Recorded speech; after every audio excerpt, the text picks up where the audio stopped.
Good evening, ladies and gentlemen, and welcome back to RCI TV. A new season, a new championship, new drivers, new cars, and a new commentator in the box as well. It is the first ever Asia Masters here at Racing Club International, and we have a lovely sunrise around the circuit Zandvoort for the first round of the season. My name is Ryan Gill. Joining me for the rest of the season will be John Dalton in the commentary box for his first full championship here as a commentator at RCI. We have Ryan Mawson, the hero behind the cameras here tonight. We have the Ryan and Ryan show, but not quite on the commentary booth. John, it's great to have you back in the commentary box. We're out here in a very sunny Zandvoort for the start of the Asia Masters.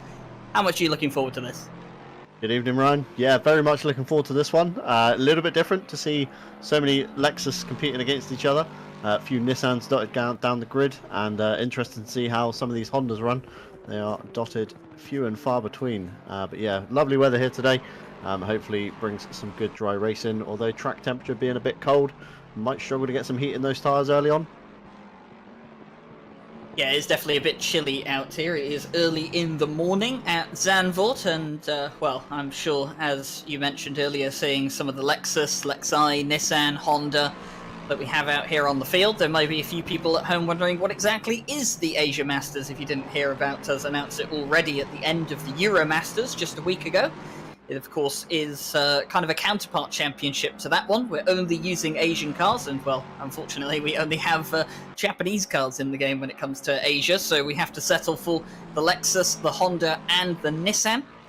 And, of course, what that does mean is that we'll be heading to 4 different venues, tried to go for 4 different countries on this occasion. So we're starting out at Zandvoort. We'll head to Donington Park in the UK next week. And then we will head out to Laguna Seca in the States and finish out at Suzuka. Where else would we finish for this kind of championship? So we have 3 different manufacturers on the grid. We have a grid of 36 cars here in the Pro Split. We have a Pro and Silver classification for this championship as well. So 2 different classes for us to watch out for. There is so much going on, and it is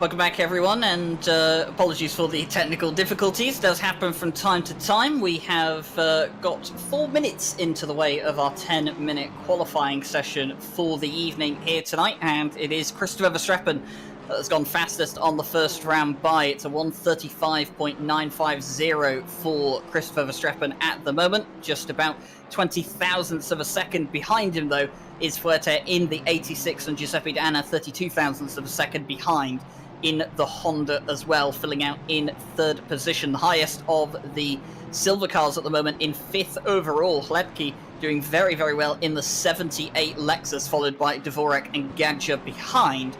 All 3 of them in the silver class so far, filling out in the Lexus. In super close at the top already in this qualifying session. Halfway through, I say that as Macaulay goes and absolutely puts in a stonking time, nearly a 1:35 flat there. Definitely got some ground between him and Verstappen now. It's going to be interesting keeping an eye on Christoph Verstappen, as I believe he comes around the last turn, running a bit wide towards the line. Can he improve at all? No improvement from Verstappen this time by, but definitely one to be keeping your eye on in this session.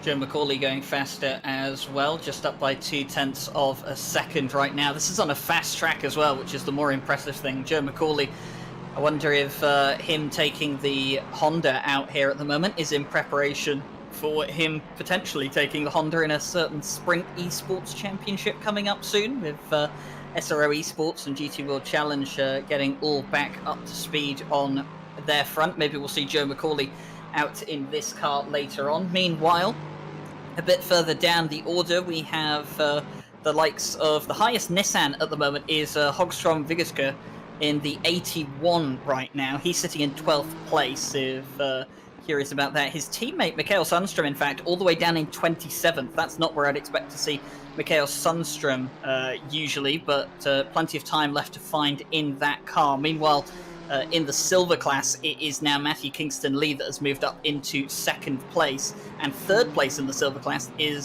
Nordqvist as well. So a Nissan moving into the top three in the silver class. And Jake Boswell just there in fourth in the silver class as well. Jake Boswell, who did very well towards the end of the Euro Masters, continuing in here, and he's in the silver class for the Asia Masters this season, but hopefully now in that silver class looking to put out a very, very good performance. Meanwhile, Joe McCauley has gone faster. It is a 1:34.7 now from the Scot. Absolutely blistering pace there. Pulled out close to a second on Verstappen on that last time by. So wondering if Verstappen may be struggling with tyre temps in these conditions. Track, like you say, still fast, still quite early in the morning. Only 11 degrees air in track today and not a lot of wind. So maybe playing havoc with the tyres in between some corners. Definitely going to be a tricky one to tyre manage this race, I feel.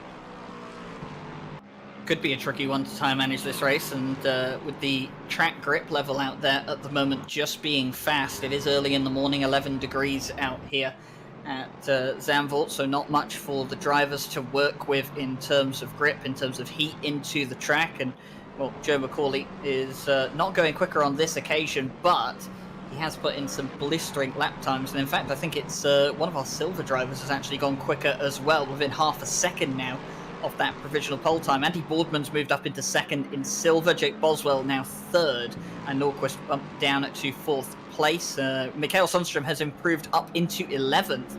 A very, very good job from Mikael Sundström there to just be outside of that top 10, but he's going to be pushing for just a bit more. He wants to get inside the top 10 alongside his teammate, the 81 car, sitting 7th right now. Towards the back end, though, rather surprisingly, Benjamin Schumann, all the way down in 36th, is not something I expected to see. He qualified in the silver class, despite some impressive performances last season in the Euro Masters, John. But at the moment, 3.2 seconds off of the overall provisional pole time, and, well, about 2 seconds off of second place in silver. It's not a great time for him at the moment. Yeah, as you say, Ryan, Benjamin Schumann looking great in the Euro Masters, especially even in the race that I spectated. He was way at the top end of the field, so possibly not gelling well with these Japanese cars, possibly not finding his feet well enough in the GTR. It can be a very tricky car to drive, as I found out at Bathurst once. Although very stable, it can bite you quite hard if you do get it wrong. But yeah, Benjamin Schumann certainly would be one to watch. As the qualifying session gets to its end, only a short 10-minute qualifying session, and I've just noticed that the track condition has now changed to optimum as the track temperature has risen by an extra degree as well. Everyone out there on track at the moment trying to improve. It could be a case similar to what we see in the changing conditions, where the later you are out there on track, the better chance you have of a quicker lap time. And with the track condition just updating and getting a bit better here at the moment, a lot of the drivers going to be pushing for that final lap time. A lot of drivers already on their final lap time, and some of them at the hairpin at the top of the circuit have got it wrong and have gone off into the gravel trap, and that will be their qualifying session over as Joe McCauley comes around the final corner and prepares himself for his final flying lap. You saw Giuseppe D'Anna going into turn 1 there. Giuseppe D'Anna up into 6th place at this moment in time, so one of the former Monday champions putting out a good show at the moment. And here we go, top Nissan as well that I've just seen update at the top of my stream. Hogstrom Vigeskja all the way up into 5th in the Nissan in the 81, a blistering performance so far. Finds himself a ways off of provisional pole, but that is a very, very good finishing position for them in qualifying if they can keep it. And Mikael Sundström just now has snuck into the top 10 right at the end. Right on board here with Joe McCauley, trying to find some extra time. Looking at the delta on the timing board, it is near enough equal on the 0-0, losing a little bit of time, gaining it on the corner exit there as we head into the slower part of the circuit with the late apex right. Bit of a weird apex to find this one, not always obvious. I was a first time driver at this circuit, and then chucking it back to the left here. Another awkward corner, trying to find the apex on it. It's either a late apex or an early one, jumping on the power early. But yeah, very difficult to judge as we trundle down to tightest 2 corners on the circuit. Very hard on the brakes here, dropping it down to first gear, quickly up into second for the left, using the camber of the road to suck the car down to the curb and heading out to the penultimate corner. Don't want to get this one wrong. Bad exit out of here can completely destroy your lap time, as we do see Macaulay losing a little bit in the penultimate corner. Long sweeping right-hander. Got to keep it flat here. Any slight lift again can lose you a lot of time as he comes over the line, and no improvement from Joe Macaulay on that last lap. No improvement, but it looks like it is going to be pole position for Joe Macaulay. Finished just about 0.02 of a second slower than what his actual pole position lap time will be. But there it is, the number 1 Honda crosses the line, and he will stay as the number 1 car on the grid. Finishes half a second ahead of the competition. And, well, Joe Macaulay putting out a Wolf Matuszka-like performance, it would seem, here for the first qualifying session of the Asia Masters. And, well, absolutely incredible for Joe Macaulay to start out the season. Will be pole position now. Can he keep it for the rest of the race? Remember, it's very different going into a race scenario, and we've seen Joe Macaulay before put himself in race scenarios where he's been in very comfortable positions, but he has made mistakes sometimes. It does happen with drivers. When you're out there on your own, you can make mistakes, and Joe Macaulay has been prone to that a couple of times that we've seen him racing out here. I remember particularly in the McLaren Masters Cup, in which he was winning at Suzuka before crashing into the barrier on his own. So Joe Macaulay will have to keep himself focused, but as we prepare for all the cars to line up on the grid, we will give a little shout out to our partners and sponsors here today. Obviously, we have Race Department, AK Informatica, Sim Racing GP, Driver 61, and Fanatec. Obviously, with Race Department, if you're looking for AC1 mods or the latest sim racing news, you can check out their website, AK Informatica. All of our servers are run on their tools. And then, of course, with Driver 61 and Fanatec, you can get some of the best coaching sim racing can offer, or some of the best equipment at a value price as well. And check out Sim Racing GP if you wish to learn about how to get started in a community today. And well, we cut back to live pictures with the little drone cam going down through the field as well. Some lovely liveries out here today. I have been told that a couple of teams haven't quite got their liveries finished yet or ready for the car. So there are a lot of Lexus, I think, on the grid at the moment that are missing a few skins on them. But either way, it is a fairly colourful grid and a very nice looking grid as well. Yeah, great to see some custom liveries being used in RCI. It's definitely a feature that I've yearned for a while, to add a bit of variety to the grid. But yeah, some great liveries coming out. I don't know, any eagle-eyed viewers have spotted on the Schumann and Catalan car, there's a little surprised Pikachu on the back bumper. Nice little livery feature there. Quite like that quirky touch they've added. You've got to love all the Easter eggs and stuff that the drivers put on the back of their liveries, and that one on the left there, the Sim Brothers car with a very Jurassic Park look to it, is one that caught my eye when looking through the livery list for all the cars this season. And there are a few other liveries that we don't have on here today that aren't particularly fantastic, and can't wait to see them through the course of the season. Well, we have a 36-car grid here this evening. It is a fairly big grid, and, well, Zandvoort is not the largest of circuits, but we are split into 2 classes here tonight.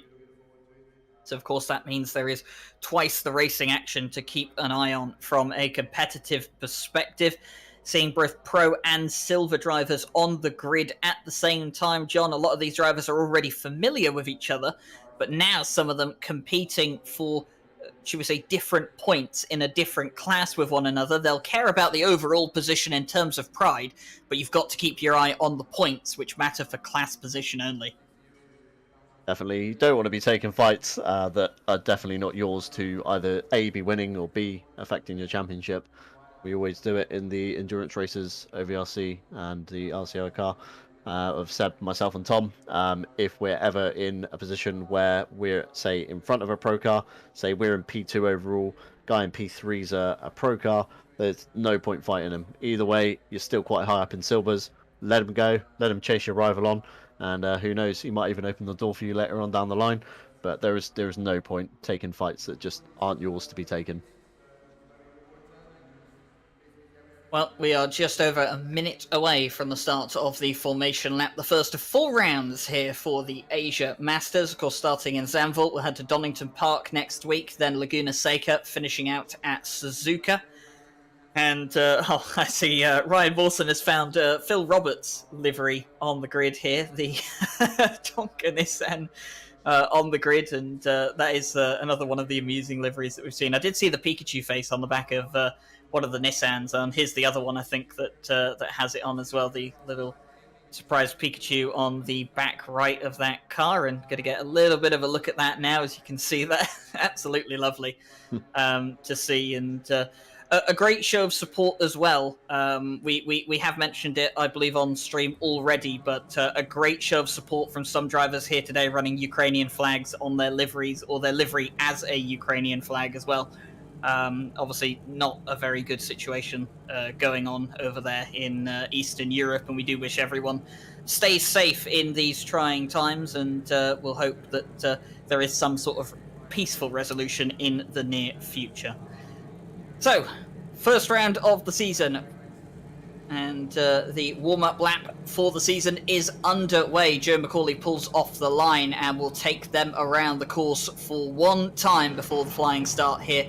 Today we have live stewards as per usual for the top split here on Mondays, and we also have the one mandatory pit stop which must be done within the middle 57 minutes of the race. So that means after a minute 30 the pit window will open and it will close a minute 30 before the end of the race. The drivers must do one mandatory pit stop of 1 litre of fuel, and that will be interesting to see how it affects all the different cars, because from what I understand, the Nissan, particularly the old one, I'm not too sure about the new one, in quotation marks, it's not that new, but I know the newer Nissan isn't as much of a gas guzzler as its older variant, but I do understand that it probably uses more fuel than the Honda and the Lexus do, so maybe with the Nissan they'll have a bit more difficulty, maybe have to take a bit more fuel in the pit stops. We'll have to find out. Actually so, I mean, obviously heavier fuel load means heavier load on those tyres, and Zandvoort being quite twisty and turny, could be certainly interesting to see if anybody does take tyres with the 30 seconds that does incur, whether they can make the 30 seconds up for the newer tyres. These later Pirelli tyres do tend to run a lot better for a lot longer distances, so I'm not expecting many people to be changing tyres today.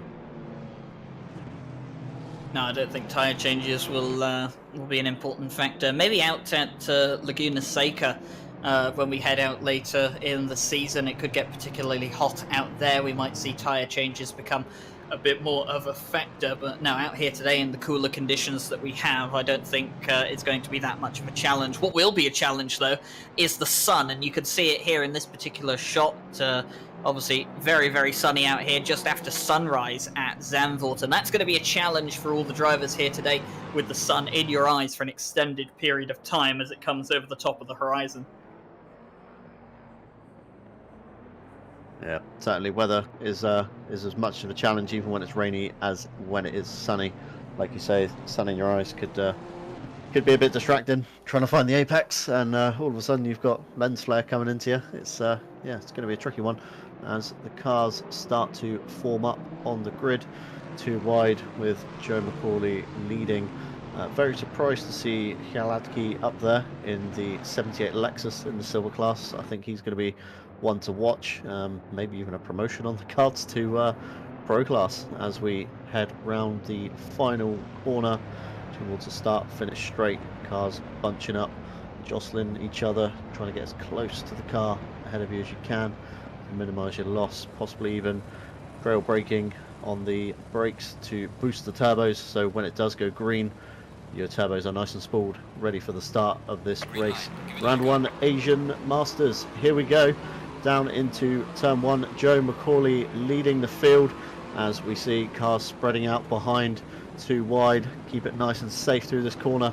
Very easy to have a Monza turn 1 situation on your hands, spread out nice and wide, avoid each other. As we look back down the field, it appears to be everyone bar 1 has made it through the turn, I believe, as we start to slot hopefully into single file soon, but still very too wide down the back of the field here, and it's not letting up on anyone. Yeah, everyone jostling for position right now, trying to get into single file, but not wanting to give up any of the places that they have at the moment. No one wants to be the driver that has to slot in behind someone else, and you can still see drivers going side by side here. You were correct, there was one driver off the 649, and there's a driver off the 11 car is off. That's Giuseppe De Anna, who was the third place car, is off and into the gravel trap at the top of the circuit, into the barrier even by the looks of it. So Giuseppe De Anna having to get towed back to the pit lane. That's not the start to the season that they would have wanted, but it has been... Ooh.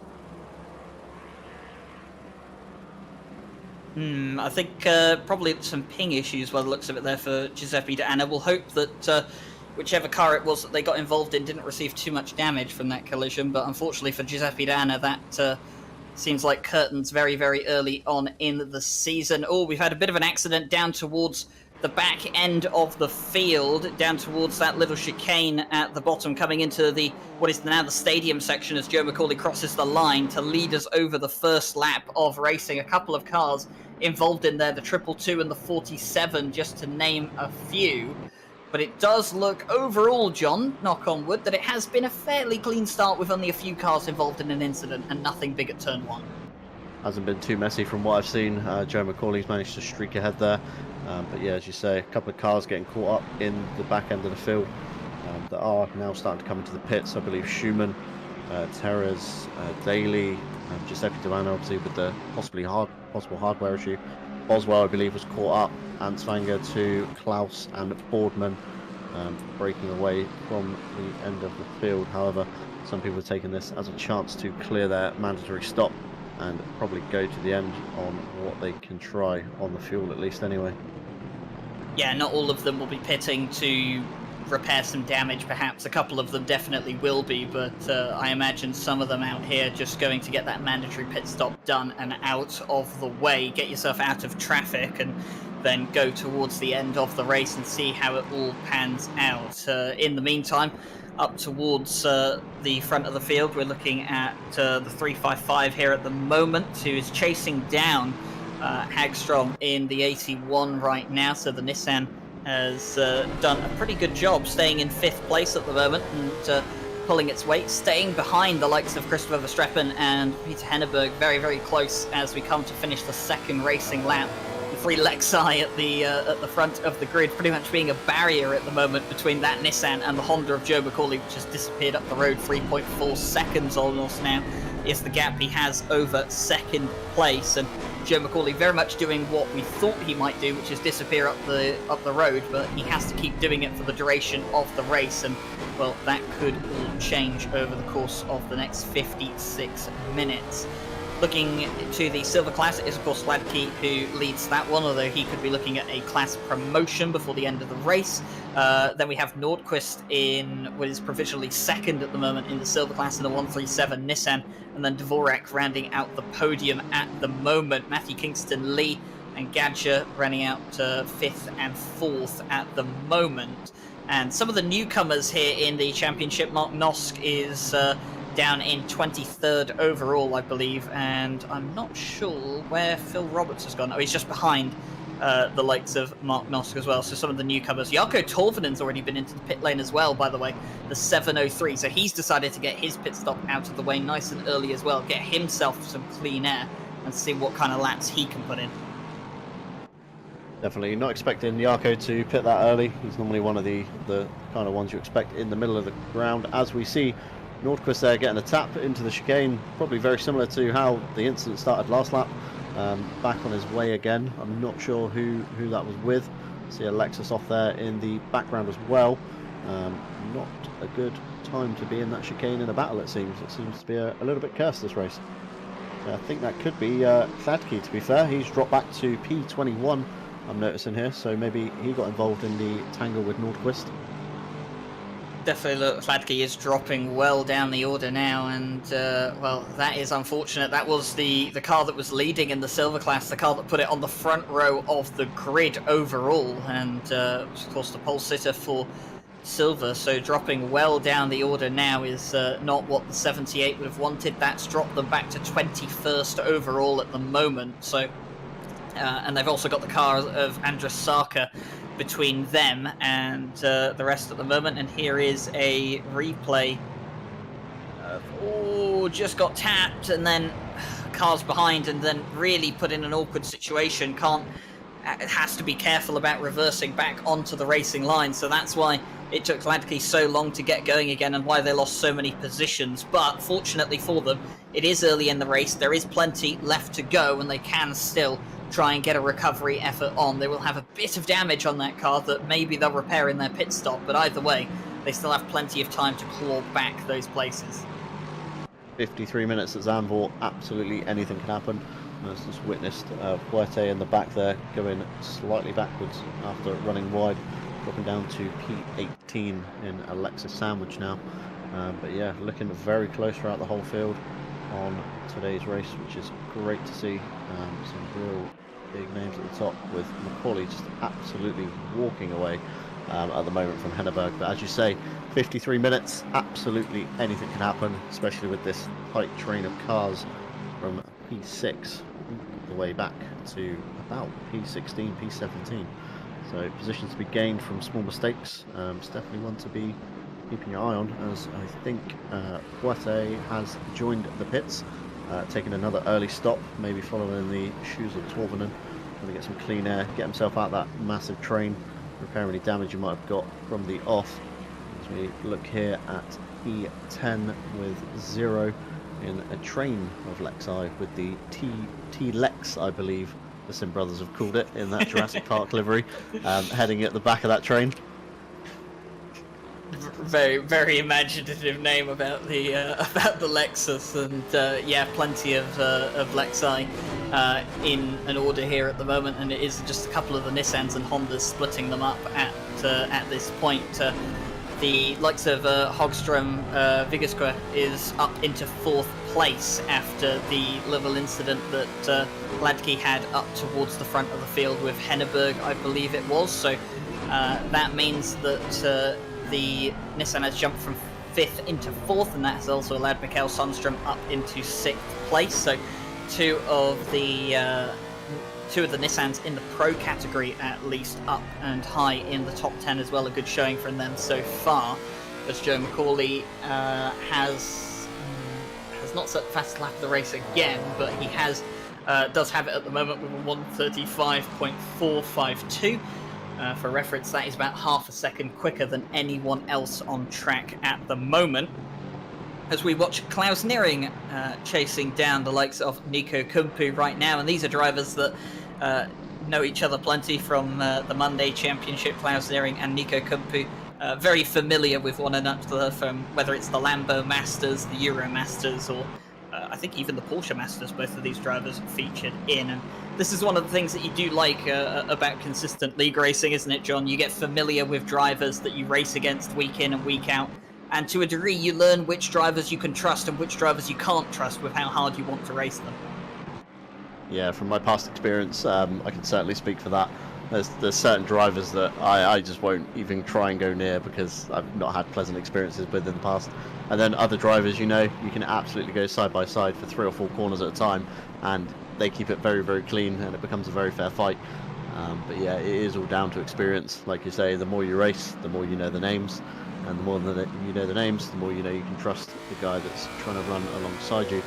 As we jump on board here, looking at the back of the T-Lex, going into the chicane towards the end of the lap. Again, a bit of a train going on at Zandvoort. It can be a notoriously hard circuit to try and pass at. Not very wide, not many corners you can get runs out of to the next one, so it can be very difficult to find your way around the opponent ahead, unless he makes a mistake, and then of course it's all fair game. Certainly very easy to lose time at Zandvoort, a traditional kind of old circuit with grass and gravel everywhere, rather than these extra tarmac and tons of AstroTurf circuits you see where you have an off and it just doesn't really affect you.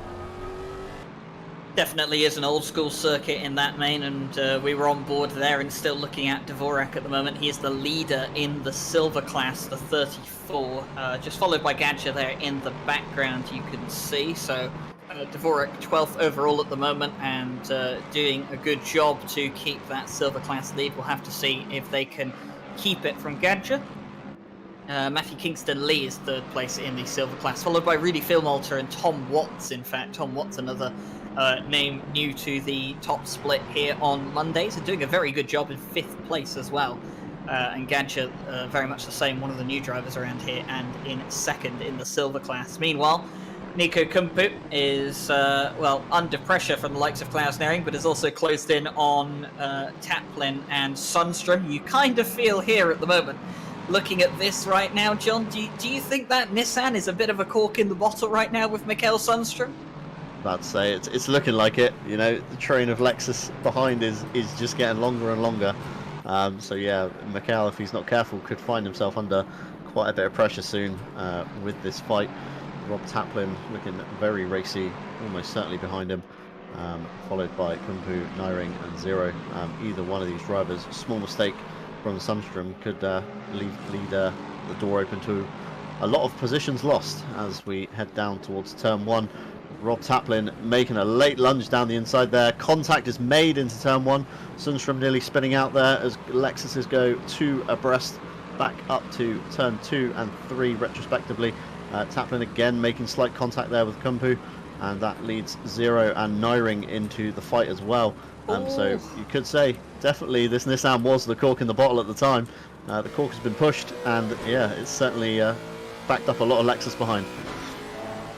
It definitely has. Mikael Sundström has got away with it, and the Lexus behind have had to have a bit of a battle to see who could sort it all out. I think they have got it all sorted out at the moment, and just to say there, I think it was Rob Taplin who got a bit out of shape coming out and onto the back straight in quotation marks, and yeah, so Mikael Sundström very much was a bit of a cork in the bottle. He's been given some breathing room now, though, as Nico Kumpu is the closest driver to him, 7/10 of a second behind, or actually 9.5 tenths now that the timing board has updated. So Nico Kumpu, one of the big winners out of that little scuffle there. He's managed to jump ahead of Taplin. Of course, Klaus Nering, one of the biggest losers, has dropped down to 10th place. He's allowed Stefan Zero to get past him as well. So a couple of places gained for some drivers, couple lost for others. But looking looking back down the field to the silver leader behind, I've noticed Dvorak and Gajda are getting close. I mean, with Nordqvist being at the back of this queue now, it could be the silver leader gets a bit held up, as we were saying, by the pro class, and you almost don't want to get involved in it just in case you do lose time to the guy behind you. It could mean that P1 becomes a P2 if you're not careful. Yeah, this is one of the issues you have. I mean, we said it before, it doesn't count for points to have pro cars behind you, but you kind of, in a multi-class series like this, you kind of want to use those cars as a bit of a buffer. You want to get past a couple of pro drivers, put them between you and your next silver class competitor, just so that they have to work extra hard for it to get to you later on in the race. So as much as, you know, it might be concerning for Dvorak at the moment to get held up by these cars, he might try and use it to his advantage, try and put a pro car between himself and Gajda at the moment. And if he can do that, that just gives him a little bit of saving grace for if he makes a mistake and the pro car goes back past him, he doesn't lose any points. But at the same time, it means that if Gajda starts to get a move on, he has to get past a pro car first before he can go and take it to Dvorak. So you've got to play mind games and strategies out here as well in this multi-class series, despite the fact that all the cars are on equal performance levels in terms of classification. Yeah, equal performance, especially in the Asian Master Series, where you have a lot of your rivals in the same car. Mainly looking at the Lexus, it is literally the battle of whoever can get that slight better drive out the last corner, whoever can break that slight bit later going into the next corner. But yeah, very equal grid, I would say, in terms of skill and pace here, as we watch here on Mark Nosk coming down towards turn 1. He is currently running in P19 with a little bit of breathing space behind him, to Dorber in that brightly turquoise coloured GTR, almost reminding me of the Leighton House colours from the early Formula 1 days there. Yeah, nice looking livery on that car. Mark Noss running 7th in silver class, and he actually finished 3rd, I believe it was, in the AM class or AM split last season of the Euro Masters. So he obviously got a little bump up into the silver class, and he finished behind, I think it was Joe Dorber, if I remember correctly, in that championship. So, he's ahead of Joe Dorber, if I can get the words out, at the moment on track, and I'm sure he'll be happy about that right now. Only half a second between the two of them. Meanwhile, Stefan Zero in 9th place at the moment, now looking at the back of Rob Taplin, and ooh, a bit out of shape for the 241 at that point. That allows Stefan Zero to just get ever so closer. And by the way, the stewards have been busy. We did say we did have live stewarding here today. First penalty of the race has been handed out, and it has gone out to Smith in the 26th. It is a in the 26th. 26. It is a drive-through penalty, unfortunately, for the number 26 Lexus. And looking at Stephen DeVos' messages that he's passed out to me, I can report that lap 1, turn 1, involving the 86 and the 137 is a racing incident. Lap 2, turn 1, involving the 615 and the 34 is a warning for the 615. The 615 would be Gajda in the silver class. Lap 3, turn 1, incident involving the 18 and someone else who isn't listed is a racing incident, so it doesn't really matter. Lap 1, turn 13, involving the 256 and the 137 is a racing incident. And then we also have the lap 1, turn 12, the 222 and the 225 and the 18, all a racing incident as well. And then the one that matters the most, incident on lap 1, turn 1, involving the 703, the 26 and the 649, is a drive-through penalty for the 26. The 26 takes out the 703, and they have been given a drive-through penalty for that. And the rest of them are just racing incidents or no further action. So only one penalty at the moment being handed out, and Smith has gone through and served that penalty right now, so they have it gone and out of the way. So it's not too bad, is it, John? There were a couple of a couple of scuffles on the first lap and the first couple of laps that we did see. I don't think the stewards are quite done yet, but out of the first couple of laps, it only seems like one major penalty coming out, which is always good to see.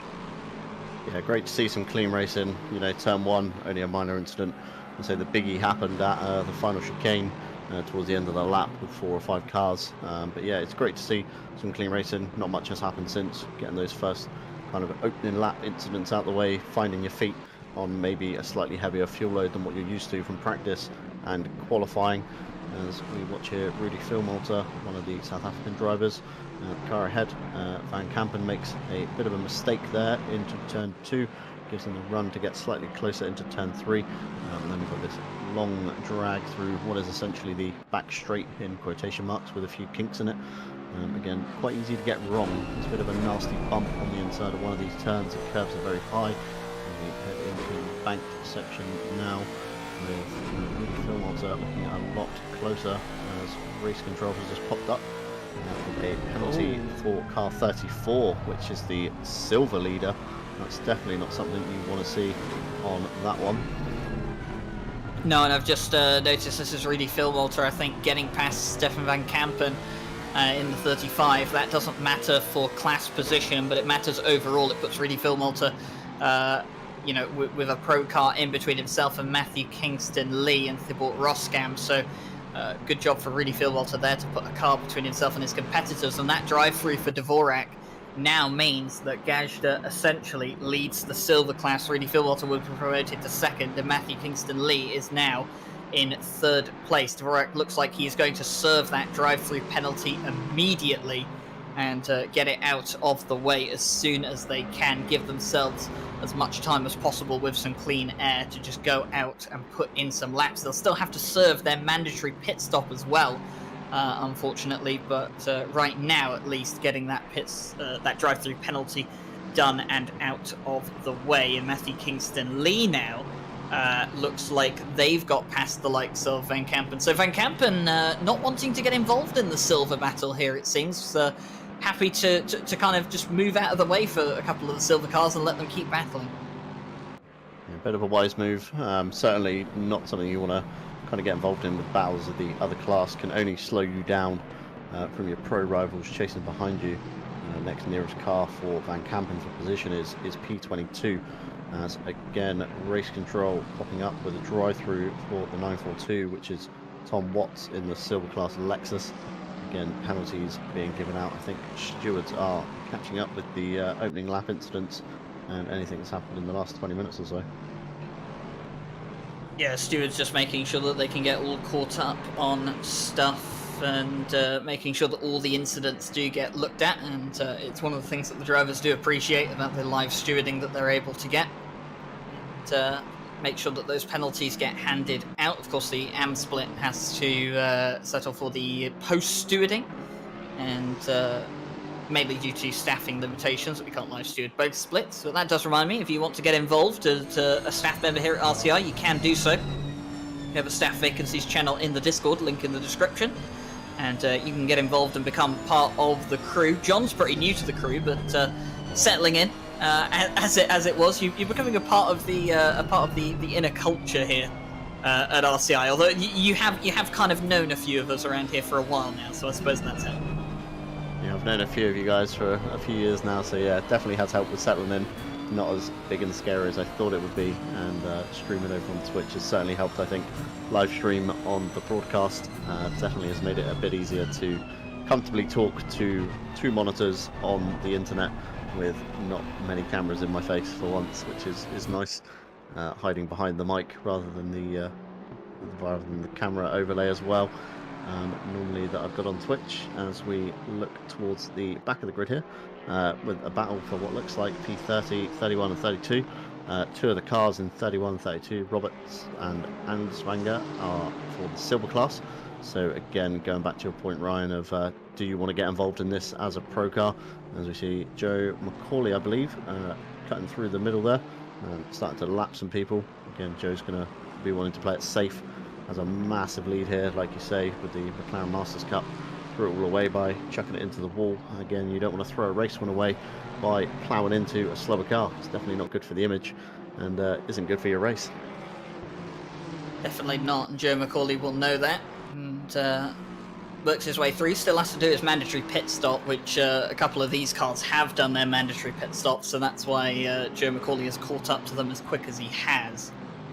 Of course, probably would take a bit longer to catch up to them if they hadn't got that mandatory pit stop done out early. But it is just one car that they've allowed through, so obviously not too bad for them. And Christopher Verstappen actually has been given a 5-second penalty, I've seen there, the 747, and I believe that might have something to do with the incident that we saw not too long ago, 747 and the 78. 5-second penalty for the 747 for a forceful overtake on the 78, and the 78, if memory serves, was that the leading silver car? It was Sladke in the 78. So 5-second penalty for Verstappen for that forceful overtake, and then also a 15-second penalty for Fuerte in the 86, who has received a penalty for taking out the 137, and that was Nicholas Nordquist in the Nissan in the silver class. So penalty being handed out to a pro car for getting involved with a silver class car. Of course, they consider those a bit more harshly than they do the other penalties, because cars of different classes really shouldn't be coming into contact with each other. But well, two sets of penalties, one for Verstappen, one for Fuerte, and they'll have to carry those now either to their pit stop or the end of the race. For the likes of Fuerte, it looks like it'll be to the end of the race, and for Verstappen, he'll have to serve it in his pit stop. Certainly not something you want to be doing, especially with a short pit stop where you don't need to take tyres, you only need to take a bit of fuel. Every second spent on that box is every second you're going to be losing out to the car ahead. With Verstappen and Hanneberg looking still fairly close compared to the likes of McCauley, who is streaking out front there. It's definitely going to be maybe a fight to watch if the Verstappen car didn't take the 5-second penalty. But pit stops again still to come. It's very easy to make a mistake on your pit stop. As we look here on stream at Nico Kampu. Finally getting past the GTR, I believe, of Sundstrom there. So definitely getting the cork in a bottle cleared. As yeah, it's getting a bit dicey with Alexis running wide there. So Sundstrom taking the position back from Kampu, and that allows Stefan Zero to gain a position as well. Like I say, Ryan, making a mistake at Zandvoort can be very costly, as I believe Kampu there slightly outbraked himself, nearly ran into the door of Stefan Zero, and that has allowed Nyring through in the other Lexus there. It's very easy, like I say, one mistake can lead to a few position losses at Zandvoort, especially when the cars are all this close. Mikael Sundström will say thank you very much, because that keeps him up in 6th place, exactly where he was. That 5-second penalty for Verstappen, by the way, that allows Hogstrom Vigerskeer to essentially be within range of taking that podium position off of him when the pit stops come around. So the Nissan driver will have to keep pushing hard if they want to try and take that. I feel like with the Nissan, with how big it is on the track, it is going to be one of the harder cars to overtake, and maybe one of the harder cars to get an overtake done with as well. It's very much a track position-based car, and at an old-school circuit like this, John, where you said, you know, there's not much room for mistake, the circuit isn't very wide either. You know, the Nissan could be one of the perfect cars for defending in terms of, you know, making sure that it's difficult for an opponent to get past you. You just need to make sure they don't get alongside you. Yeah, certainly. You don't want to get the Nissan alongside anything being that wide. Let's make it a little bit dicey going into these tighter turns as race control has just come through. Looking at Action Vigerskeer, we are looking with their battle with the 355 and has been issued a drive-through on that one, lap 3, turn 11, involving a collision, so position not returned, has given the Lexus the drive-through. So that pretty much puts the Lexus out of contention of even maybe making a position up on Verstappen as well, as the Lexus in P5 dives into the pit lane, leaves Hagstrom Vigerskeer with some breathing space behind him in that GTR. Drive-through penalty for the 355 of Gujarro and the Lexus. He's pulled into the pit lane to serve it. It was a penalty for taking out the 78, and that was Sladke that we saw earlier on. So that was the incident where we saw the 355 hit the back of the 78, and that's what put them into the barrier and lost them so many positions. Drive-through penalty is what the stewards got around to giving out for that one. Don't think there'll be too many complaints from the likes of Gujarro for that, and that essentially means that he has dropped down the order, still has that mandatory pit stop to do. I think, is he down into 11th overall now? I think it is. He's 11th overall, 10th in class at the moment. So not the biggest loss that he's had from that drive-through penalty, but definitely a penalty he'll want to avoid going forwards. That has meant that Mikael Sundström, who is defending from Stefan Zero, Klaus Nearing, Nico Kumpu, is now racing for 5th place. We have 2 Nissans in the top 5, John, and, well, I know we're 31 minutes away from the end. We've still got a ways to go in this race yet, but I don't think either of us expected 2 Nissans to be filling out the top 5. I certainly personally expected a Lexus 1, 2 and 3, but yeah, instead we've got Macaulay and the Honda in 1, and we've got Vigerskeer in the Nissan, which will soon become the 3rd place.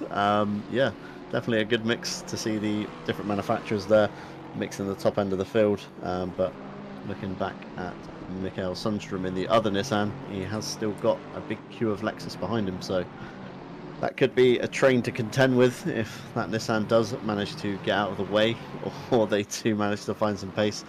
Could potentially latch onto the back of P4 and possibly cycle themselves up the order. But yeah, Lexus definitely a manufacturer to contend with here today, with quite a few of them on the grid. Definitely so, and the Nissan's acting as the wall at the moment for some of those Lexi, and I think it's from 6th place all the way down into 12th. You can see it's just Lexus logos on the timing board, and a couple of Nissans spread in between. But Joe Macaulay still leads the race. We haven't seen too much of him because he's been kind of out there on his own. 14.5 second lead at the moment. He's doing a Wolf Matuszka right now. in the Asia Masters, and well, looking good whilst doing it as well. Meanwhile, further down here, this is the battle for 5th place at the moment. Mikael Sundström, Stefan Zero, Klaus Nering and Nico Kumpu. It was Nico Kumpu who was right behind the likes of Mikael Sundström and almost got past Mikael Sundström, in fact, but then made a mistake and had to give the position back, not intentionally though, and then suffered, unfortunately, through a couple of other cars taking some places. And I've just seen that Gujarro has come in to serve his mandatory pit stop, and he's come back out, and he's got a stop and go 30, but it's not from race control, it's for speeding in the pit lane, John. Yeah, something you definitely do not want to be doing, especially coupled with a drive-through already. Like I say, the more time you spend in the pit, the less time you spend going round in circles. So yeah, definitely going to be very costly for Gujarro here. Stop and go 30 is going to, such a short lap at Zandvoort, it's going to shove him way down the order there. Obviously in the middle of the pack of people that have already pitted, so could have had some places there to gain. Boswell being the next car up the road for silver, Torvinen being the overall pro car that he's got to pass. Again, not too far up the road, so there was places to gain, but to stop and go 30, it's not looking very likely for Gujarro in the 26 Lexus, in the 355 Lexus, sorry. Yeah, an unfortunate race has got a bit worse for the 355, and we'll have to see how they can try and recover from this now, and keeping an eye on what's going on here for Gladkey, who is chasing down the back of Jarkko Torvinen. Jarkko Torvinen, who pitted very, very early on in the race, is definitely seeming to struggle here a bit, it would seem, in the Honda, in the 703. He's not one of the higher-up cars that has completed their mandatory pit stop, and wasn't one of the higher-placed cars anyways in the Pro class at the start of the race. It seems like Jarkko Torvinen just struggling a bit here in the Honda compared to the Lamborghini last season of the Euro Masters, where he was consistently finding himself in the top 5. Certainly a bit of a new car for Torvinen, maybe not quite adjusted to it yet, as we see Peter Henneberg, I've just noticed, has dived into the pit lane. Notice the GTR up to 3rd place now, with Verstappen having taken his stop last time by as well. So we're going to see a few positions changed as Henneberg comes out of the pit lane, as we see Gladkey and Torvinen there getting very, very close in the middle sector of the lap, chasing each other down towards the tight chicane, somewhere you don't want to misjudge your braking. Not a lot of room to avoid your opponent. Can be very easy to pile into the back of them, as Torvinen, well-seasoned veteran, I would say, of Assetto Corsa, definitely not going to be very phased in this battle. Not really going to be paying much attention to the Lexus in his mirrors, again being two different classes. Torvinen being a pro car, Gladkey being a silver car. As we flip back down to Roscam in the GTR with the surprised Pikachu on the back bumper, looking very dicey up with Kingston Lee heading into the middle sector. We've just seen Torvinen pass through. GTR not looking all too close, but again could be within striking distance. Easy mistakes to make at Zandvoort with the grass and the gravel everywhere. As looking back towards Verstappen, I believe that's Mark Nosk possibly behind him. So Yep. not actually for position on that one. So Verstappen should easily, in theory, walk this one away from Nosk. Nosk with a pit stop still to take as well. So again, Verstappen's not going to be all too phased by him being behind him. No, and I think Mark Nosk rather sensibly letting Verstappen go, not fighting him too much, realising that they're in a different class, and he's sitting 5th at the moment, provisionally at least. Obviously still that mandatory pit stop to go, but not looking too bad at the moment. Rudy Philmont has just come into the pit lane, and they were sitting 4th place at the time, so they're going to get that pit stop done and out of the way. And meanwhile, here we go, it is all getting heated up here between Stefan Zero and Klaus Nering. Stefan Zero didn't have the best exit out of the corner. This is going to be Klaus Nering's chance. He's going to be on the inside and then turns to the outside as we come to the top of the circuit, and just looks like there isn't enough grip for the Lexus to try and go around the outside of Stefan Zero right there. But Klaus Nering putting the pressure on the GC Racing Lexus right now, and that's just helping Mikael Sundström up ahead, who's just starting to pull away slightly, and that's what Mikhail will want. He's going to want these guys to keep fighting behind, and Klaus Niering can't afford to make a mistake either because he's got Nico Kumpu right up his bumper as well. And these guys have been very close all race in this little Lexus train, with the GTR of Sundstrom at the head of the field being the kind of cork in the bottle. Occasionally they catch him, bunch up, make a mistake, Sundstrom pulls away, and the cycle continues. However, 24 minutes left of the race. It's getting near to the end of the pit stop window. Only 22 minutes to make your stop. So again, is it something you want to kind of try and clear yourself off? If you were Niering, maybe duck in now to save being held up, as we see Stefan Zero indicate and pull into the pit lane. Got to be very careful on pit entry. Board does creep up very soon. Very easy, as we saw Gajaro get a speeding penalty, who has since retired, not thinking he can maybe come back from this one at all, and it does split the Niering battle up. As we look here to Kladke making another mistake, possibly involved with Torvinen. Wasn't quite watching that one there, but yeah, definitely something you don't want to see from Kladke, already being involved with the stewards once today. You really don't want to be bringing yourself to their attention anymore, especially with the leader being so close to you. Not a mistake you want to be getting involved in. I've just been informed by Bart Matcher that the stewards are up to date on all the penalties, so not too bad then. They've got 23.5 minutes to possibly enjoy the race, assuming they don't get any further incidents to look into, but it is always a good job when the stewards can get up to date well before the end of the race, so we shouldn't expect any further penalties from what we have right now that's already been given out, unless there are any new incidents. We're looking at Thibaut Roskam chasing down Matthew Kingston Lee. This is for the provisional lead of the silver class at the moment. Most of the silver class has gone in and got the mandatory pit stops done.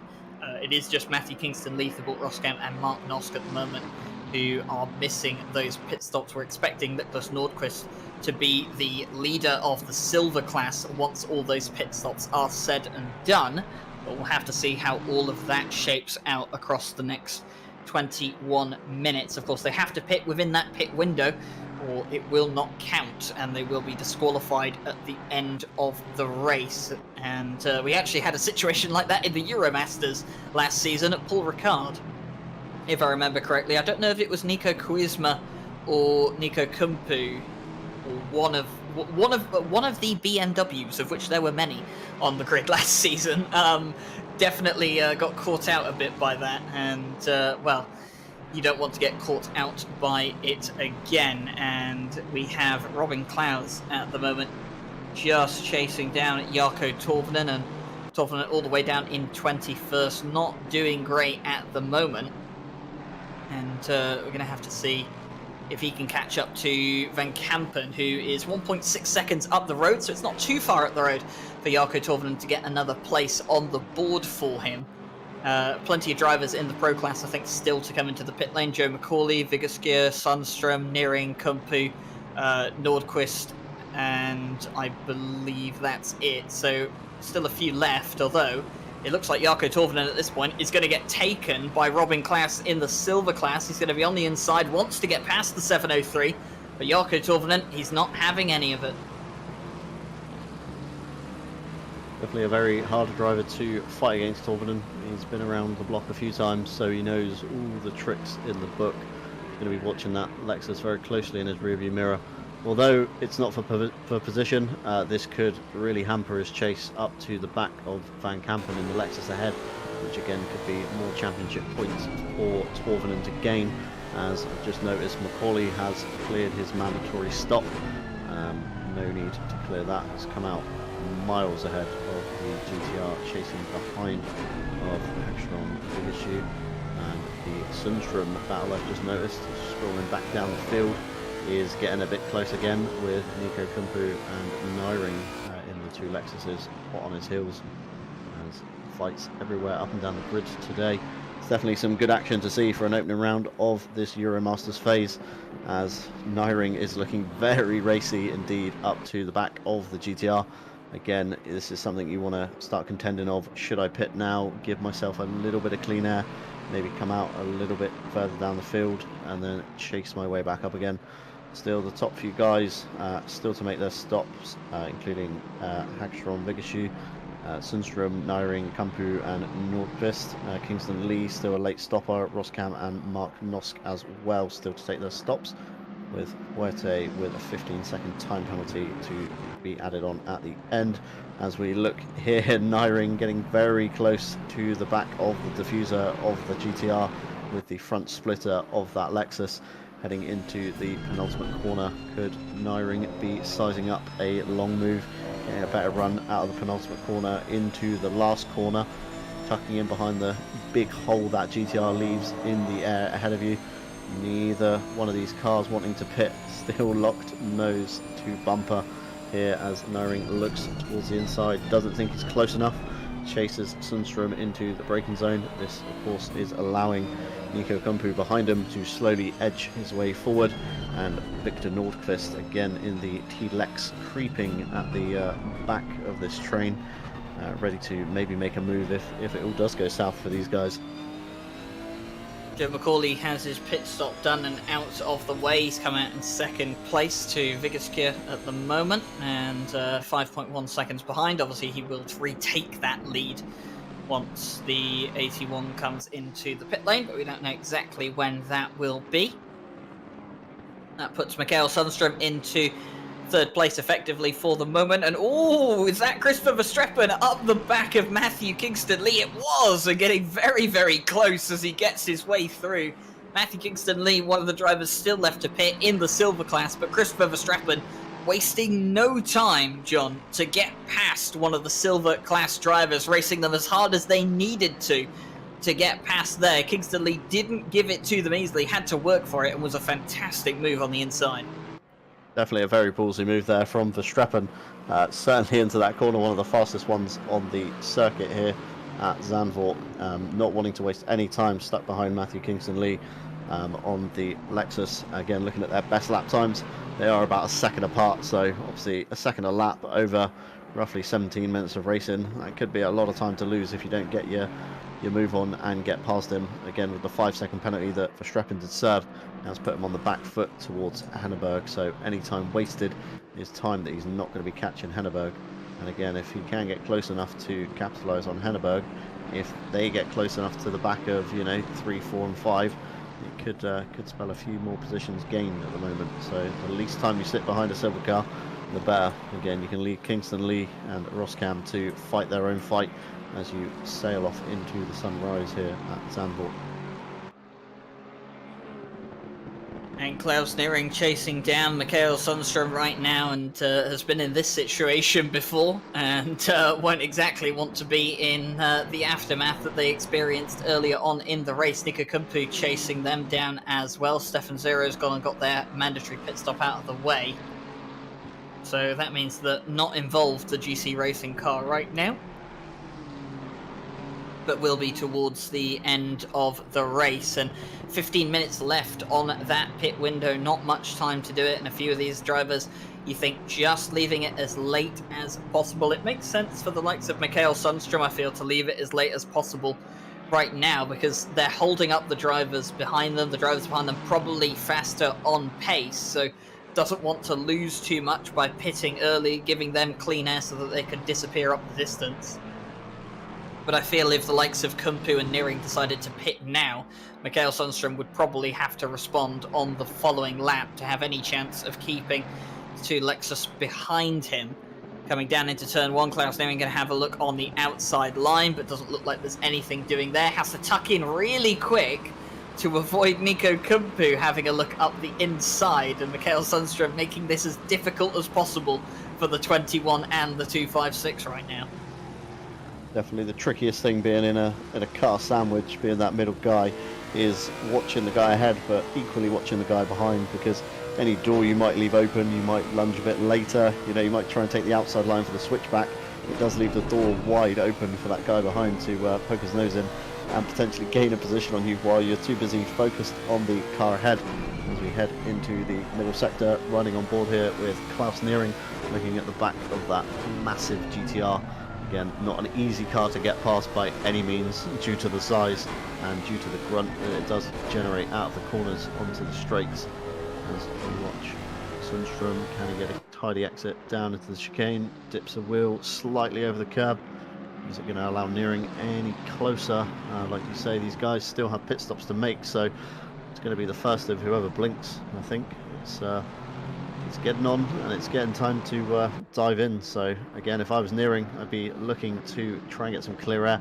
Looking in the background there, we've got the T-Lex of Nordqvist creeping up ever so slightly, getting closer lap by lap. I keep noticing the flash of yellow and green in the background as we come onto the main straight again, past the pits. Not one of these guys is coming in. Still Joe McCauley, the top driver, the only one to make his stop in this end of the field. Looking into turn 1, no signs of an obvious move. Nobody really getting that greater run out of the last corner as we head into turns 2 and 3. Very easy corners to kind of overstep the mark, outbrake yourself, end up on those marbles around the outside and completely ruining your grip on your tyres that you've got at the time. As we head down to the supposed back straight with a couple of kinks in it. Again, Nyring not looking very close to the back of Sundstrom, possibly losing a little bit of pace. Maybe used up the best of his tyres in the fight. This could leave himself open to Kumpu behind if he's looked after those Pirellis a little bit better. Could phase him into the race in the later stages. Yeah, it all comes down to this now. As you save some of your tyres, it could be well worthwhile pushing, but you want to try and push when you have that clean air, which is something that these guys haven't really had the opportunity of having throughout the course of the race. Meanwhile, Peter Henneberg and Christopher Verstappen have had the privilege of some of that clean air later on in the race, and Peter Henneberg only 1.9 seconds behind this battle here, so he's closing in on them. Christopher Verstappen about 10 seconds back right now, so he's got a ways to go. But Peter Henneberg won't want to get caught up in all of this. He's going to hope that these guys pit before he catches them to give himself the best chance of being ahead of the 81 come the end. And Klaus Nearing, in fact, is into the pit lane. The 21 has decided to come in as we watch Atzwanger towards the back of the field at the moment. I think he's trying to get past Andras Sarka right now, who is in the 818. That is one of the pro cars, so not a move for position. And in fact, you can see the nearly on pace Nissan in behind, and that is the current provisional race leader of Vigeskit at the moment, who has Joe McCauley just 1.3 seconds behind. So they'll want to get past these two cars rather sharpish, not because of Joe McCauley being 1.3 seconds behind, but rather because of the other Lexus cars that they have been fighting earlier on in the race, having some clean air and having a chance to really put in some good hot laps. Yeah, Atzwanger there, just staying very wide out of the way of Akram Vigashu as he gets onto the back of Zarka coming into the last couple of turns.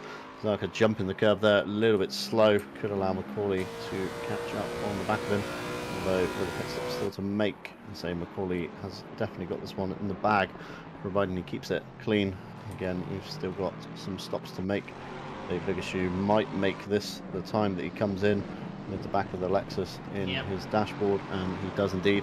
Dives into the pit lane. Be very careful on the pit entry not to overrun yourself, something you definitely don't want to do. Will we see Sundstrom following his teammate in? Sundstrom indeed dives in as well, and so does Victor Nordqvist. All the Swedes pitting at once here, as it leaves Nico Kumpu to stretch his legs in a little bit of clean air before he gets to the back of the Tonkzilla of Phil Roberts, very aptly named race team. As we look at Kumpu here, coming out of turn 1 up to turn 2, a wonderful bit of clean air there. Hopefully catches Roberts towards the end of the lap, and that will then allow Kumpu to make a stop. Peter Henneberg has caught very well. He's on the back of Kumpu. As we look here to Rudy Filmalter and Andy Boardman into the last chicane. Both these drivers are fighting for class position. I believe P4 overall for the silver guys here, so it could be worth some championship points. Definitely a move you do want to get done. If you were Rudy, you'd be very much focusing. As I scroll down the field, it seems Zarka and Atzwanger have had it coming together in the middle sector of the right and the left somewhere. Don't quite know what happened there, but again, not something you want to be doing this late into the race. Steward's inquiry, Steward's penalty could demote you down a few positions now. Yeah, I don't want to get to Stewart's investigations this late into the race. Only 3 drivers remaining to do their mandatory pit stops. By the way, we've got Nico Kumpu, Matthew Kingston-Lee, and Mark Noss.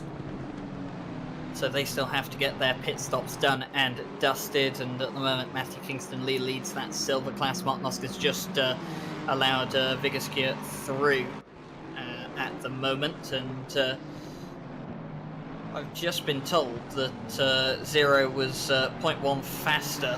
Stefan Zero was 0.1 faster on his pit stop and just had, in the terms of Ryan Hawson, our broadcaster, an epic outlap. So Stefan Zero really putting it down at the moment, and that has allowed Stefan Zero to get ahead of Mikael Sundstrom on those pit stops, and it is ahead by just a bit, 0.4 of a second, now half a second in fact. So that pit stop for Zero going in early, and a very, very good outlap and some good laps in clean air have paid off well for him. He's managed to jump Mikael Sundstrom, which is something that Klaus Neering and Taplin have not been able to do. And looking further on in the field, of course, we do still have Nico Kumpu to pit, who has actually pitted now, sorry, and he's come back out behind the likes of Mikael Sundstrom, Klaus Neering, and Rob Taplin. So nothing gaining there for Nico Kumpu. So Stefan Zero is the only driver to have gained out in that fight for position on track with some good strategy in the pit stops. Meanwhile, we're looking back here. This is on Joe Dorber's Nissan. He is looking back at Jarkko Torvinen right now. He has Rudy Philwalter just ahead of him. And a bit of a train going on here at the moment. No obvious cork in the bottle, but just very, very close together with a lot of drivers. But Jarkko Torvinen feels a bit like the pro driver in a silver sandwich at the moment. Yeah, Torvinen probably not too used to being down this far in a grid, say in the middle of the silver pack there. He's got a lot of silver drivers to pass before he can even look at the back of Jordan Daly ahead of him in the Lexus 197. He's looking to the front. Kingston Lee allowing Ekstrom Vigascu through there, moving way offline, knowing that he's still maybe got a pit stop to make. Certainly letting Ekstrom get on with his chase towards Verstappen and Henneberg. Say Verstappen and Henneberg making very similar time at the moment, so not expecting much to be gained there. Again, the Kingston Lee and Mark Nosk fight being very close for silver honours. Say both these guys with still a pit stop to make, only 5.5 minutes left to make that stop, so that could be decided on the pits of who's, you know, has that better in lap, better out lap, who's that little bit later on the pit limiter, and yeah, who gets away out of their box a bit faster. As we look here to Atzwanger still battling with Zaka in the Lexus fight here towards the end. Again, another pro silver kind of fight here. Not much to gain in terms of points, but again, honours over your fellow competitor. As we were talking about there at the start, Ryan, it's always a tricky thing to try and manage. Do you want to go for honours, or do you want to play it safe and try and keep those championship points in the bag? Yeah, it's always the decision you have to make, and in the silver class, in fact, for the lead at the moment, although it's only provisionally, there is a battle between Mark Nosk and Matthew Kingston-Lee. Just a couple of tenths between the two of them. Are they going to come into the pit lane on this time around? Nope, both of them going to keep going at the moment. They've got 4.5 minutes left to get that pit stop done. I wonder if Mark Noski wants to have a go. He wants to have a go at leading silver here. He's going to go on through. Matthew Kingston-Lee not really going to defend too much there. Was stuck onto the outside part of the track, didn't defend the inside line, and Mark Noss got it done nice and safely as well. So the 18 getting a move done on the 555. And moving up into first place provisionally, at least for the silver class. Still has to serve his pit stop alongside Matthew Kingston-Lee. But the benefit there, I guess, John, is that he is ahead of Matthew Kingston-Lee, so he doesn't have to worry about trying to get that overtake done on the very last lap once the pit stop is done. Yeah, fingers crossed the pit stop for Nosk is faster than Kingston-Lee. Otherwise you will find yourself looking at the back of Kingston-Lee's car again. With Nicholas Nordqvist in the GTR, looking very chasey behind for the silver win. He is very, very, very far ahead of his next nearest competitor, who has taken their stop, Andy Boardman, down in P16. So Norquist looking very strong here for a win. As we flick back here to the Torvinen and Klaus fight, and race control has just come in with a 15-second penalty for car 309. Looks to be Atzvanger, and a 5-second penalty as well for Dvorak. I didn't see that one popping up earlier. But yeah, certainly some late penalties coming in, keeping the stewards busy all day here at Zandvoort, as we see on the pit straight here that Nosk and Kingston Lee have both pitted at the same time. Both come in a little Lexus train, so it'll be interesting to see which one of these prevails on the pit stop, who gets the fuel in quicker, who gets the car started faster, and who gets out ahead of each other. As we flick back here to the Nyring and Sundstrom battle, still raging on, with Taplin close behind. So again, Taplin has been looking strong all race with these guys, been locked in the Lexus train. As I look out the window to see Nosk leading ahead of Kingston Lee going into turn 1. So no position switched there. So Nosk looking provisionally on for a P2 in silver, when the live timing's right. Andy Boardman still chasing these guys behind. So again, one to watch. We saw Andy Boardman in the Euromasters with some very good pace on him at one point on his comeback drive at the Nürburgring. So definitely one to maybe keep your eye on in the last few minutes, see if he can make up any spaces at all, as the Nyring Sundstrom fight has spaced itself out again. It appears to be one giant game of cat and mouse, with the cat being the Lexus and the mouse being Sundstrom. Definitely a tricky one here for Nyring to try and get on the back of here. Zero there has absolutely pulled out a massive gap on these guys. Having that clear air to run in has allowed him to get his head down, kind of ignore the mirror and just crack on with it. Yeah, it definitely seems like Mikael Sundstrom has done a good job here, and well, 3 Nissans in the top 10 at the moment as we come to the final few laps of the race, and 2 Hondas in the top 10 as well. Not a surprise that it is a majority of Lexus, but we have had a pleasant surprise in a couple of the manufacturers and how competitive they have been.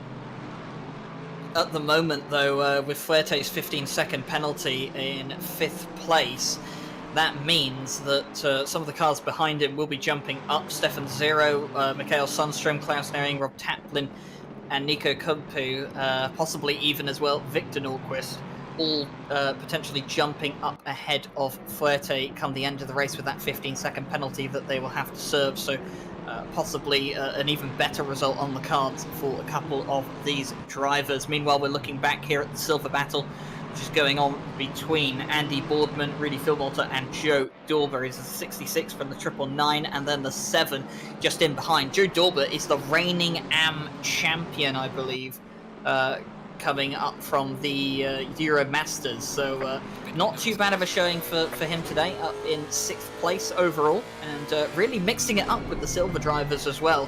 And drivers that were competing very well last year in the Euro, well, not last year, last season, in the Euromasters. Obviously, Rudy Boardman, Matthew Kingston Lee did have some good battles with some cars all the way throughout the field. So it is nice to see some of the AM drivers, you know, doing well in their class last season, getting bumped up to the higher class for this season, and immediately fitting in and mixing it up with some of the drivers that have already been established here for a while now. Yeah, certainly it's great to see a sense of achievement here.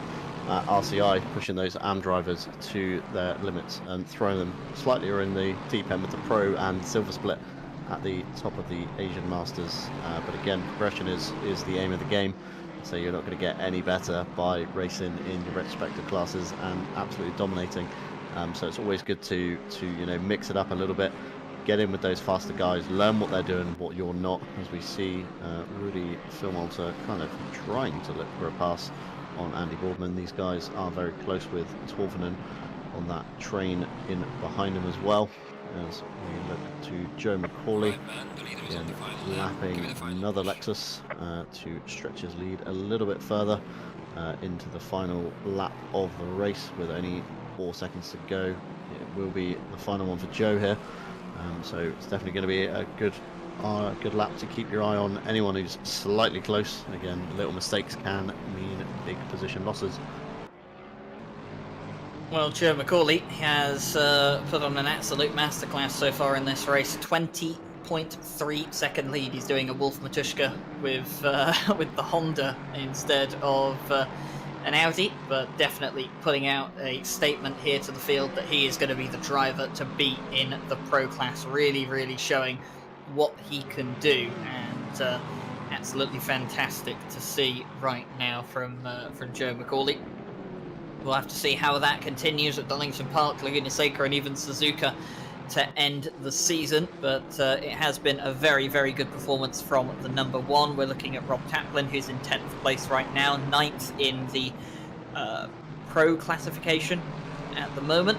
Nico Kumpu will be 10th, just behind. Of course, we have Nordqvist up towards 6th place overall in the silver class. A very, very good race from the 137 Nissan. And well, coming towards the end here, there isn't too much time for these Lexi to get a move on and try and get past Mikael Sundström, but I don't think it's going to happen.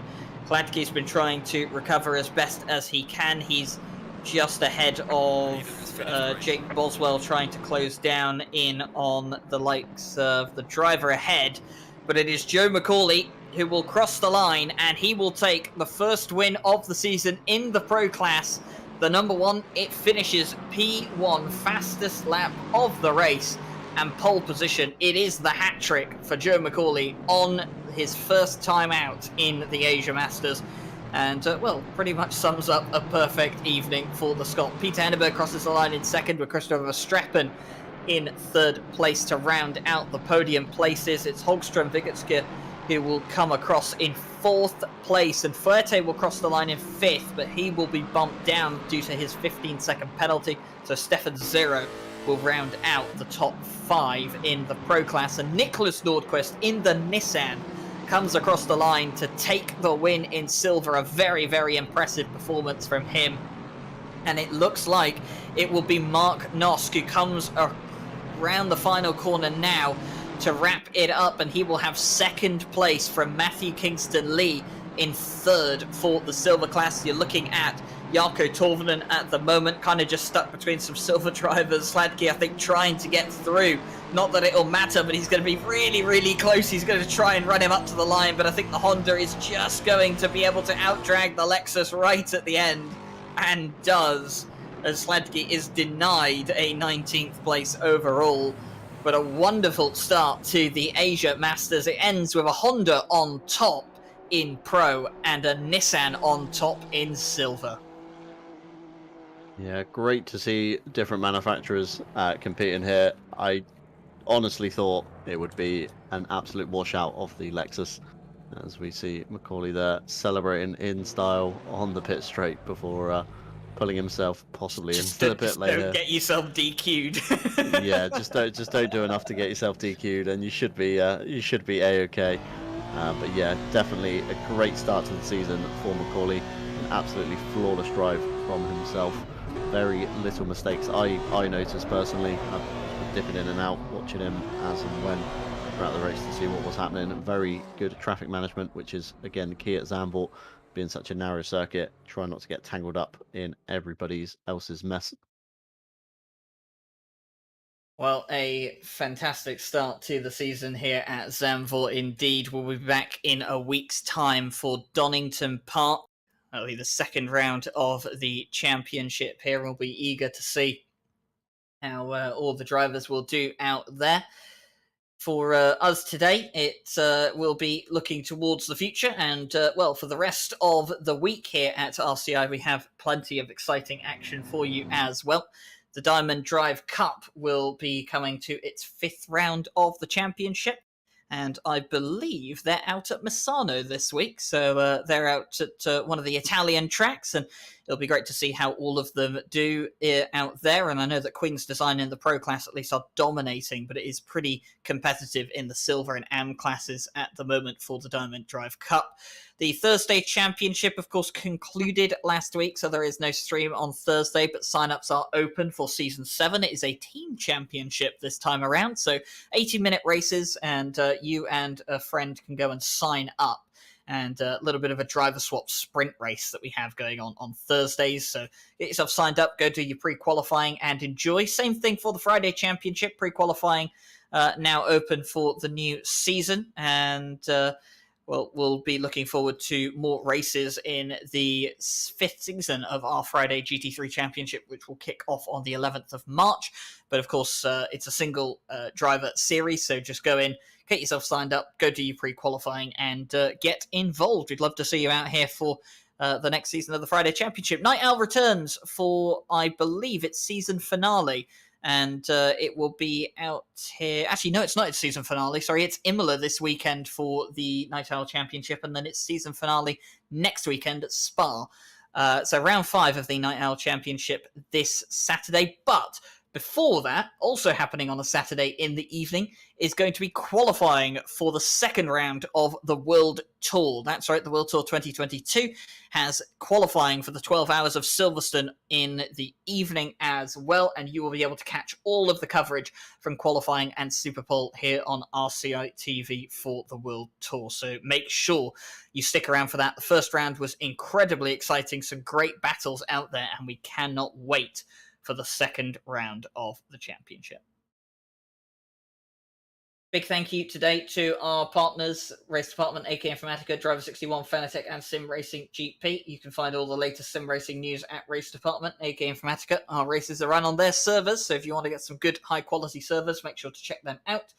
Driver 61, if you want to, well, be a pro like Joe Macaulay, get yourself access to the Sim Racing Academy for just about $10, and you can get 25% off with our discount code in the description. Fanatec, if you want to support us by buying some of Sim Racing's best equipment, and now at a budget as well with the CSL DD, you can do so at Fanatec using our affiliate link. It does not cost you any additional money to support RCI in that way. And then Sim Racing GP, if you're interested in starting up a league of your own one day, or maybe want to get involved with some communities, check out Sim Racing GP. It's a fantastic place to start.